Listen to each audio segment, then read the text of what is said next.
Johannes Johnson, Oscar Grant's mother. On such a case as this, we couldn't even get 6 hours of deliberation. And we have a new juror who came in who had not even probably reviewed the evidence with the other jurors. But the jury had already had their minds tainted. And so I believe, I still remember what Dr. King said, that he had a dream. I believe that one day, as a nation of people, that you guys will not look at us according to the color or content of our skin, but that we will be treated right as a people. And my son was murdered. He was murdered. He was murdered. He was murdered. My son was murdered.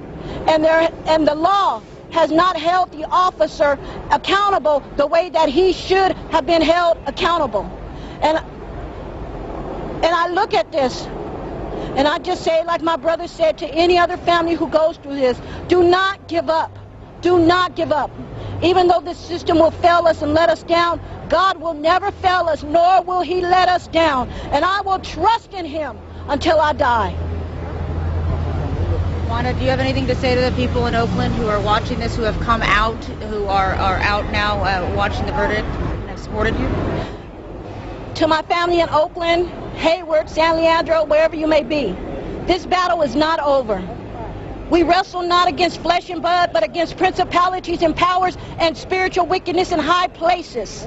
And we will continue to pray without ceasing, because we know that our deliverer, Jesus Christ, the Lord our Savior, mighty God, will deliver us. And that we will be a people who are heads and not tails. We will be a people who are first and not last. We will be a people respected among all peoples, equal.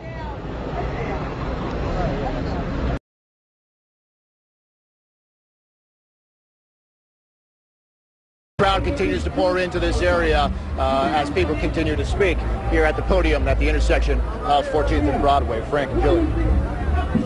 Okay, Mike, we'll come back to you in just a couple of minutes. Right now, back down to Southern California, outside the courthouse, and Claudine Wong. Claudine?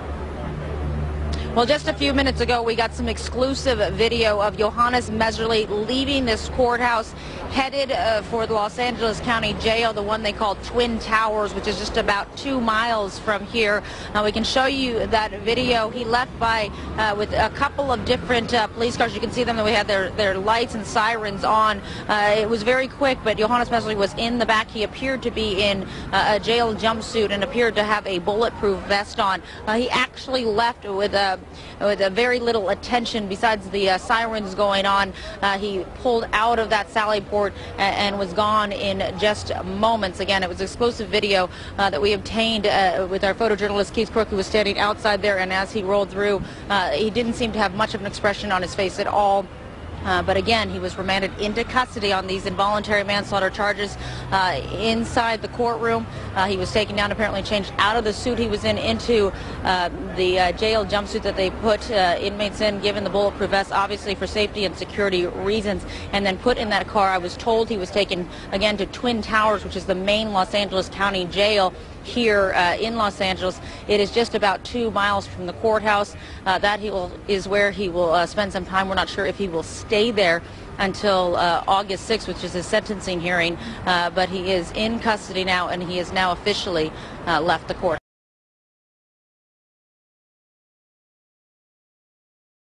Well, as you know, we as a family has been on this road for the past 19 months. We've lost many nights of sleep, been very stressful, and every day we happen to have to see this video of my nephew, my sister's son, being murdered by a police officer. We knew from the beginning that we was at war with the system.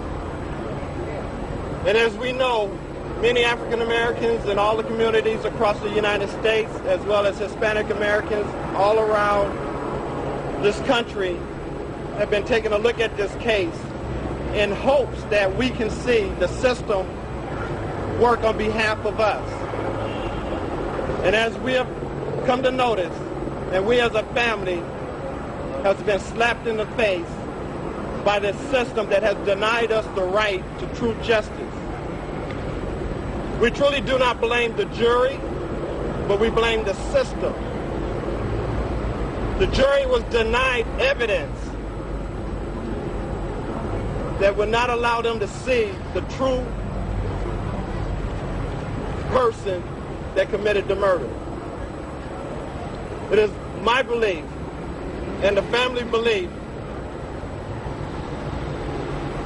that Mehserle committed murder.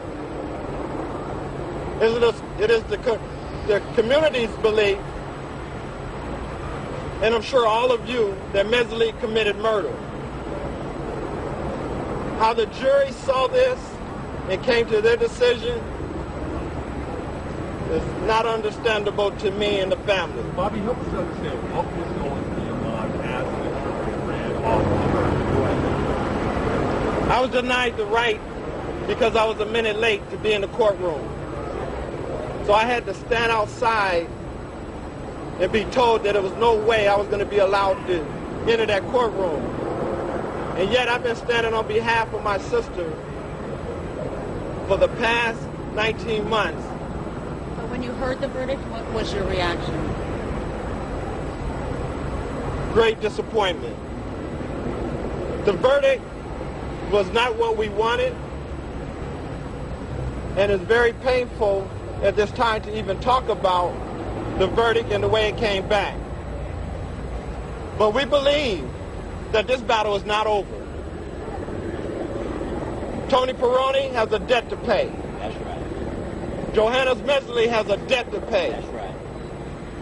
And if Johannes Mehserle debt don't be paid according to this system, there's a higher moral justice that he will pay to. What do you say, Cephas, to all the people who are watching in Oakland and the people who may think violence is the answer at this point?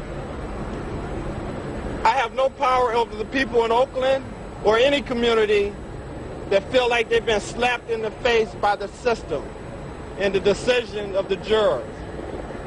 Their reaction and response to that is their own individual feelings. I'm hurt. I can't speak for anyone else. My sister is crying. But those in the community will express their feelings in the way that they feel is appropriate for themselves.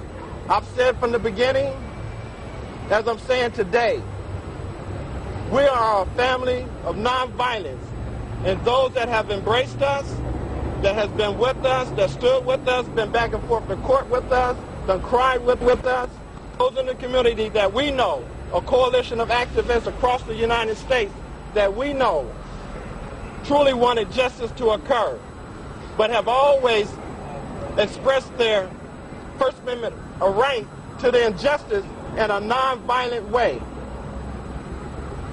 It's my concern that those agitators, those policemen in civilian uniforms in that crowd agitating them could be the ones causing issues.